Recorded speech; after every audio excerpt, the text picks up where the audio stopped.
In the early 90s, if you had been wandering around the small Irish village of Crossmaglen, you might have come across this sign. From 1990 through 1997, the Provisional IRA's South Armagh Brigade conducted a sniping campaign against the British military and constabulary, famously making use of at least 3 50-caliber Barrett rifles. Previous IRA sniping campaigns had been more akin to what a modern military would call designated marksmen, typically using the 5.56 caliber AR-18 to kill about 150 British personnel from 1972 through 1991. But everything changed in 1986 when a Barrett M82 was smuggled into the country piece by piece.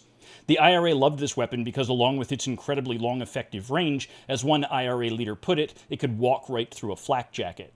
8 of the shots taken during this sniping campaign used a 7.62 by 51mm rifle, with authorities suspecting either an FNFAL or an H&K PSG-1.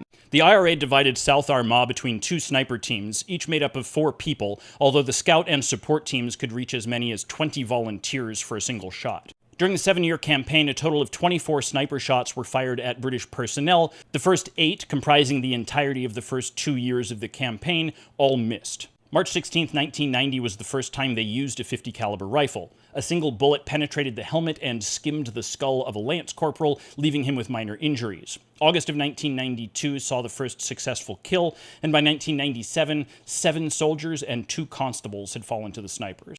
Nearly all of the shots were taken within 300 meters, and the IRA began using an improvised armored vehicle as a sniper's nest. On at least one occasion, the British military was able to return accurate fire, but without effect.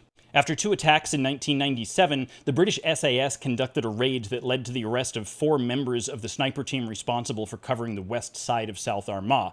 A Barrett M90 rifle was seized along with them, but ballistics was only able to match it to the 2 shootings in 1997. One of the volunteers captured was Michael Caraher, who had been wounded in a British military attack that had killed his father back in 1993, and after his arrest, Michael was murdered by the British loyalist Red Hand defenders, apparently before trial. The other 3 members received diverse sentences for various charges, but were all released after 18 months as part of the Good Friday Accords.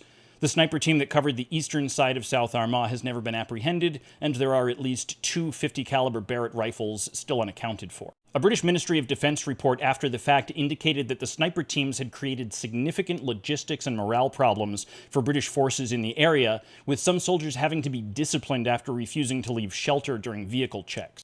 The sniper activities pulled a significant amount of British resources away from the rest of the island, effectively partially loosening the stranglehold on the country.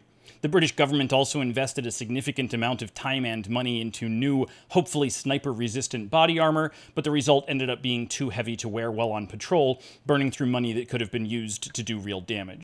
A quote from the Sunday Tribune referred to the sniper operation as the most efficient and successful overall IRA operation in the occupied counties.